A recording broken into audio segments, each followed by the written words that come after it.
continuamos conversando con Claudio Fermín, dirigente político, profesor universitario, sociólogo. Estamos hablando precisamente sobre el tema de las políticas, ¿no? De las políticas que el gobierno implementa, pero también estamos hablando del propio problema interno que tiene la oposición, que ha sido punto de debate desde el 20, ¿no? Incluso desde antes. Bueno, ¿Hasta cuándo se va a culminar ese debate si lo que se hizo el 20 fue lo correcto o no fue? Mucha gente recrimina, por ejemplo, que, bueno, ¿por qué ustedes que promovieron el voto están reclamándole ahora a los electores que no votaron y lo están culpabilizando de que ellos son los responsables de que Maduro siga allí, etcétera, ¿no? Bueno, has mezclado... Sí, hay dos cosas, pero es que es parte del... No, pero bienvenida la mezcla del debate entre diferentes perspectivas de la oposición y los cambios de política, porque eso nos permite al menos hacer una declaración, no de principios, sino una declaración que tiene que ver con hechos objetivos. El desabastecimiento de alimentos, el desabastecimiento de medicinas, la extinción, Vladimir, del transporte público de pasajeros. Hay pueblos, centenares de pueblos en el país y muchísimas parroquias en muchas ciudades donde la gente andan a pie porque simplemente no hay ya buseta, no hay camionetas. Es decir, el oficio de transportista se ha extinguido casi que como el de vigilante nocturno, porque ya no hay vida nocturna en ninguna ciudad del país. La señora Sonia, que nos ayuda en la casa, se tuvo que venir hoy de Los Teques en un camión cava. Bueno, fíjese usted eso. Entonces, el hambre, la inseguridad, la gente huyendo en estampida del país, lo primero que tenemos que decir, y no lo digo con gozo, lo digo con mucha angustia, es que eso es responsabilidad del gobierno. Eso es consecuencia de las pésimas políticas, de los ineptos funcionarios, de la ceguera de un gobierno que no tiene capacidad para tomar correctivos, para escuchar, para cambiar el curso de sus decisiones cuando no son productivas. Pero la oposición se queda en la crítica, sí, Claudio. pero quiero aclarar que eso es responsabilidad, y no es que esto sea nada nuevo lo que estoy diciendo, porque a veces en el latiguillo de dimes y diretes entre dirigentes de oposición que están en un debate o que estamos en un debate, porque los hechos políticos hay que analizarlos, lo que ocurrió el 20 de mayo hay que analizarlo, como hay que analizar todos los asuntos económicos y políticos del país. Entonces diese la impresión que el debate entre los dirigentes de oposición, uno sobre asuntos de forma, otro sobre asuntos de políticas electorales, otro sobre las relaciones con el gobierno o las propuestas al ciudadano, ese debate no es el responsable del desastre que ocurre en Venezuela, el responsable es el gobierno. Entonces eso hay que dejarlo claro porque... Sí. Pudiera a veces alguien ser ligero y hacer creer que la culpa de que no haya medicinas o que el hospital de Cabimas esté cerrado o que no haya transporte público de pasajeros es porque fulano de tal dijo que el otro dirigente opositor se equivocó. Eso no tiene nada que ver una cosa con la otra. Ahora, si hubiese, por ejemplo, en la oposición entendimiento para presentar propuestas al país, quizás esas situaciones no es que van a cambiar, pero el gobierno hasta tendría una guía de cómo hacerlo bien, por ejemplo, yo creo que si fuese el caso. Hay que buscar porque la oposición no acompaña la crítica de propuestas concretas, ¿verdad? Me refiero, por ejemplo, ¿qué hacer frente al tema de los hospitales hoy? Bueno, ahora, el eje de todo es la política económica. Sí, pero la política económica que tenemos nos está haciendo daño, le hace daño a Venezuela, tiene a Venezuela hundida. Ha sido un reclamo de muchísimos sectores del país y sectores que tienen diferentes ángulos programáticos, que el control de cambio es malo. El control de cambio ahuyenta inversiones. El control de cambio acaba con las inversiones que ya estaban en ejercicio, en operación. El control de cambio genera desempleo. El control de cambio genera corrupción.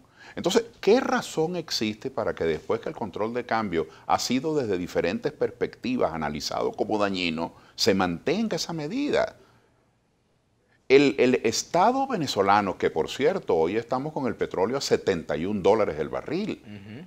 Entonces, ¿qué razón existe para que el Estado venezolano hoy tenga, y las tiene en abundancia, una cantidad de predios, de haciendas que confiscó, porque nunca las pagó, a otras las expropió, y que todas ellas generan una nómina porque se han convertido en empresas del Estado, y el Estado tiene fábricas de café, y tiene fábricas de aceite, y tiene 40.000 tipos de empresas, y no tiene cómo mantener un quirófano en un hospital? Yo le hago un llamado al gobierno para que en este momento, cuando estamos a $71 el barril, con todo y que la producción ha bajado a menos de 1.400.000, el gobierno se deshaga de una cantidad de erogaciones y de compromisos que bien las pueden asumir los ciudadanos venezolanos y hacerlas bien, los particulares venezolanos las pueden asumir, las quieren asumir además, porque son los espacios que les permiten tener un patrimonio a la familia. Hoteles, empresas básicas. Claro, ¿no?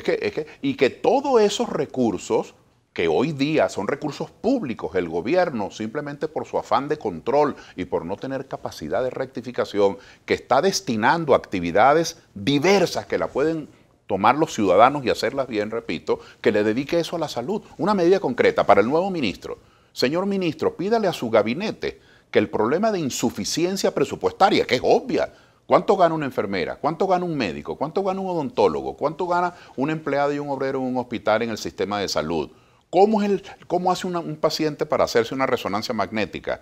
Tiene que ir en una especie de zanqueando de hospital en hospital a ver dónde hay un aparato bueno, y cuando el aparato está bueno, tiene que esperar 25 días o 30 días que le toque. Dígame si es una intervención quirúrgica. Entonces, esto, por supuesto, está íntimamente ligado a la insuficiencia presupuestaria.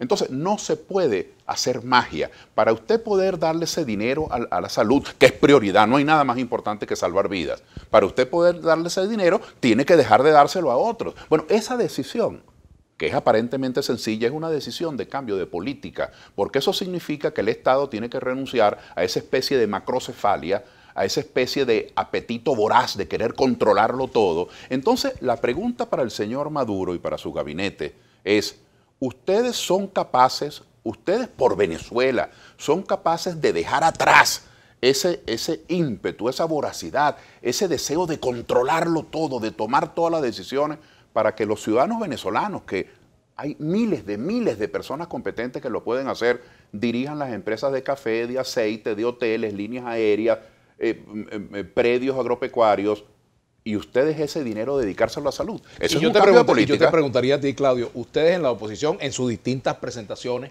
¿verdad? Cualquiera de los toletes en los cuales está dividida la oposición hoy, ¿serían capaces de acompañar, de proponer y de acompañar un conjunto de medidas de emergencia en medio de esta crisis que vive Venezuela y colocar el debate en otro punto? Es decir, en el punto de ver cómo, bueno, vamos a parar un poquito la pelea, pero vamos a salvar muchachos. Pero, Vladimir, hasta ahora la pelea, para utilizar tu metáfora, que además es muy descriptiva, porque uno ve el lenguaje, hay gentes que por tú tomar una posición política, es decir, la manera soez, la manera grosera, el lenguaje subterráneo que se está utilizando para decir no estoy de acuerdo con usted es una cosa insólita. Yo creo que lo que tú estás diciendo es correcto, y sobre todo hablemos ahora como adultos. El debate sobre las salidas electorales o sobre la manera de salir del gobierno es un debate que tenía razón de ser muy intenso antes del 20 de mayo. Ahora resulta que el 20 de mayo, no voy a insistir en un argumento que todo el mundo conoce en mi razonamiento, pero el 20 de mayo, por diversas circunstancias, Maduro obtuvo 6 años más. Entonces no puede ser que a 6 años más usted va a comenzar a discutir cómo vamos a salir de Maduro. Vamos más bien a proponer, a reclamar, a presionar al gobierno para que le dedique fondos a la salud. Vamos a hacer ese reclamo. Y que termine un minuto antes de que haga la pausa. Prefiero que lo dejamos para que sea más de un minuto. Sí, sobre la oposición, sobre las diferencias en la oposición. Ok, vamos a hacer una pausa sobre la salud de la oposición y la salud del país. Sí, vamos a hacer la pausa y ya venimos.